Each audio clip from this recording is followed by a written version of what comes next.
Amos intercedes twice. The Lord relents twice. Vision after vision is given to this sheep breeder turned prophet, culminating in the destruction and ultimate restoration of Israel. And we see the first 6 seals opened on a 7-sealed scroll. Today on 3 in 1, as we consider Amos chapter 7 through 9 and Revelation chapter 6.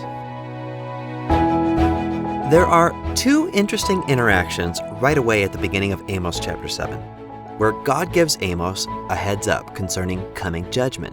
And then Amos intercedes on behalf of his people. And then God listens and God relents, and it happens twice. Listen, verse 1 said, "Thus the Lord showed me.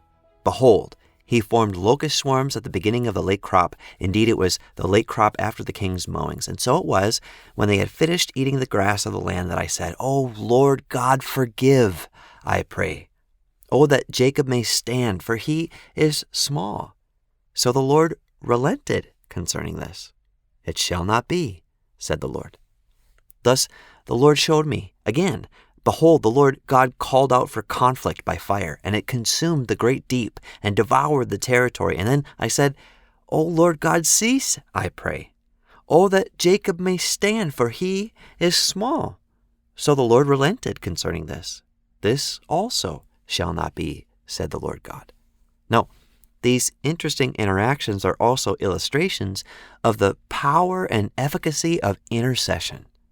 That's just a fancy way to say that when we pray, God actually listens, even when he's absolutely righteous in bringing his judgment, as was the case with Amos.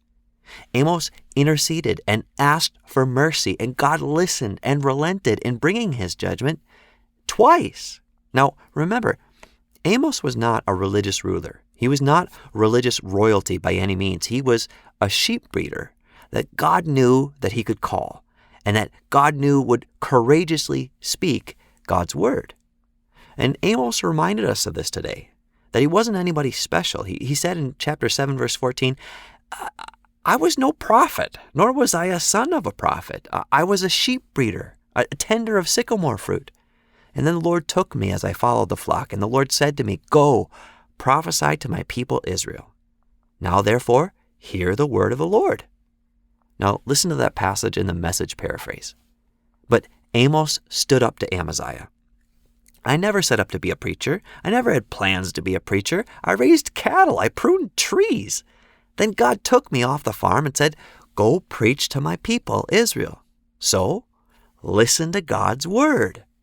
I like this guy. I like all the guys and gals that God used in the scriptures. They were just ordinary sinners called into service by an extraordinary God. Just like John, who was called by Jesus when John was just a young fisherman with anger issues. Jesus saw something in this angry young man that would eventually stand the test of time, since John would end up being the last living apostle, transforming John from a son of thunder into an apostle of love, transforming him from the inside out, entrusting him with the information found in the book of Revelation. And what do we find in the book of Revelation today? What do we find in Revelation chapter 6?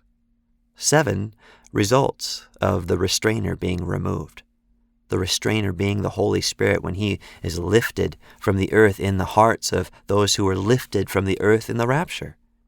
When the restrainer is removed, you will see these 7 results, these 7 seals on this mysterious scroll.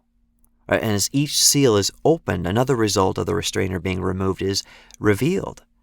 And it's interesting on one hand, and it's awful on the other hand. The reason that the tribulation is this intense, at least initially, is because God simply removes restraint and allows man to have what he wanted. Now, initially, this is what God's wrath looks like in the tribulation. And as awful as all of it is, it's just the beginning. And it's only going to get worse. It's going to get much, much worse as the seals turn into trumpets, which trigger bowls of judgment. The time of tribulation crescendos, and it starts with seals, it turns to trumpets, and it triggers bowls pouring out God's judgment. So 7 seals, 7 trumpets, 7 bowls. The seal judgments simply remove a restraint, wrath for the purposes of repentance, like the prodigal letting the man actually have what he wanted, hoping that he'll come to his senses and repent. And then the trumpet judgments, as awful as they are just announcing the coming of the bowl judgments. For the bowl judgments are when what is stored up starts to overflow. It's when God finally says enough is enough, and he pours out his wrath on a world that has rejected his Son. And remember, no one pours out wrath like God will pour out his wrath. But we start with the seals. 7 seals, each opened one at a time, each releasing another result of the restrainer being removed. In verse 1 we read, "Now I saw, when the Lamb opened one of the seals, and I heard one of the 4 living creatures saying with a loud voice like thunder, 'Come and see.' And I looked, and behold, a white horse. He who sat on it had a bow, and a crown was given to him, and he went out conquering and to conquer." Now, it must be said from the outset that these riders are the personified result of the restrainer being removed. That the 4th rider is death personified. Now we're not going to attempt to nail down this to any individual, but we can see categories, right? The category of death. What category does the 1st rider represent?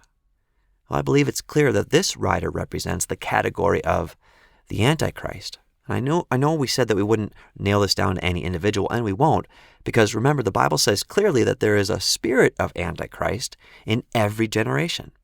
There will be the Antichrist in the time of tribulation, but many Antichrists have already come.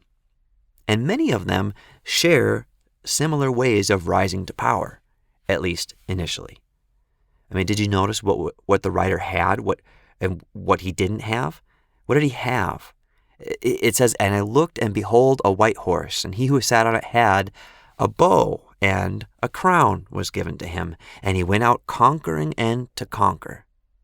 So he had a bow, but he didn't have any arrows. He had a symbol of strength, but he didn't use military might to rise to power. And that's going to be true of the Antichrist, as it has been of many Antichrists who have already come, ruling by winning the minds and hearts of the people, ruling by stealing the minds and the hearts of the people, using things like propaganda and philosophy, conquering entire nations without firing a single shot, riding forth with a symbol of authority, conquering and to conquer without physical force, but rather with insidious, pervasive, incessant propaganda, setting the stage for the inevitable.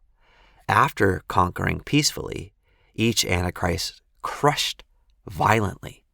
And then there's the 2nd seal. When he opened the 2nd seal, in verse 3, it says, "I heard the 2nd living creature say, 'Come and see.' Another horse, fiery red, went out, and it was granted to the one who sat on it to take peace from the earth, and that people should kill one another. And there was given to him a great sword." So there's a progression here. After conquering with charisma, this Antichrist will crush through violence.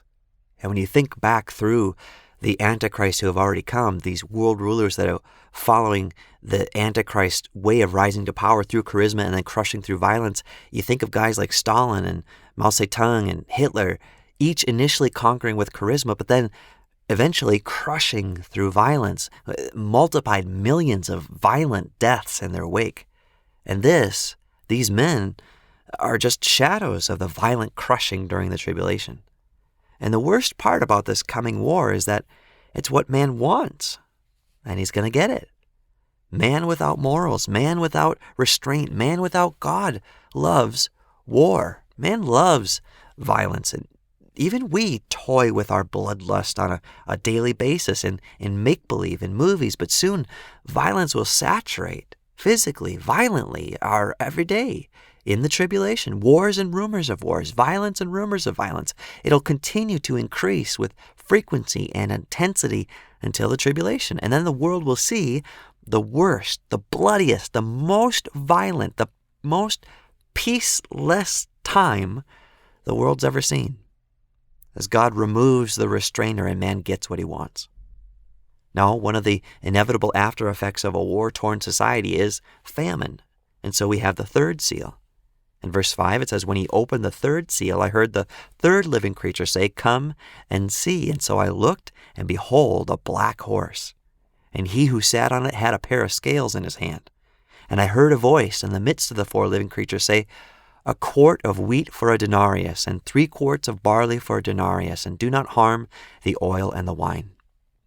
So famine, and then inflation as a result of economic disaster, as a result of war. Famine for the poor, but the rich say, don't harm the oil and the wine. For most, a day's wage will only buy a loaf of bread. Scarcity and famine, this is the reward of following the one who conquered through charisma. This is the result of rejecting God and demanding the king that you wanted. And we've seen this before. Mao Zedong, for instance, his rise to power triggered the worst famine in human history. From 1958 to 1961, a famine that was responsible for an estimated 45 million deaths. And that was just a shadow of what's to come. So death follows famine. And we see the fourth seal.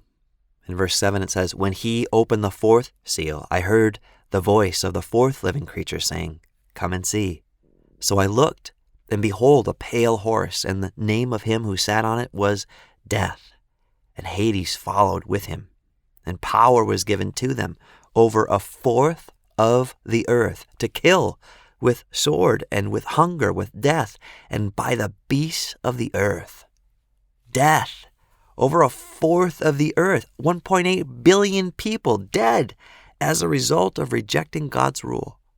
Not even by direct judgment, but by only removing the restrainer. We have no idea how much the Holy Spirit is restraining right now. We have no idea how awful it will be when the restrainer is removed. And remember, all of this so far is just a direct or indirect result of man receiving what he wanted after rejecting God. Death as a result of famine. Famine as a result of crushing through violence. Violence as a result of one conquering through charisma. Charisma, antichrist charisma, conquering the people with propaganda. But remember, these are the people that wanted to be conquered through charisma. These are the ones who will not love the truth, the ones who will be primed for the propaganda, primed for the lie.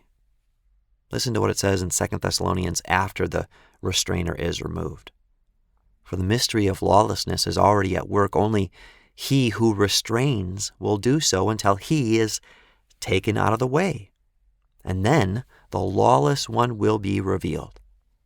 The coming of the lawless one is according to the working of Satan with all power, signs, and lying wonders, and with all unrighteous deception among those who perish, because they did not receive the love of the truth, that they might be saved. And for this reason, God will send them strong delusion, that they might believe the lie, that they all may be condemned, who did not believe the truth, but had pleasure in unrighteousness. See, there is a line that one can cross. There is a finite amount of time left to receive the love of the truth, and there are radical consequences to delaying that decision. Radical consequences. Guys, we're only to the fourth seal in a series of seal judgments that are only unleashing unrestrained man, unprotected man. Wait until you see what happens in chapter 7, and then those seals will turn into trumpets, and then the trumpets will trigger the bowls, and then judgment will begin. For all of these atrocities so far are only a result of man rejecting God's loving rule and God removing restraint. And all of what we've seen so far, and what we will see in the seals and what we will see in the trumpets, they pale in comparison to the horrors of what's going to happen when God unleashes his judgment. And then even all of that pales in comparison to the horrors of eternal judgment after life on this earth ends. So please come to the conclusion quickly that God is good and every man is a liar. God so loved this sin-saturated world that he sent his Son to rescue us His Son Jesus gave His life for us so that none of us would have to be eternally separated from God. He extended an invitation for salvation to all. So loosen your grip upon this life and receive today the love of the truth that man fell short because of sin. God sent His Son. Jesus paid the price. And the Holy Spirit can make all things new, even for you. So if you hear His voice, let Him in and receive Him today as Lord of your life.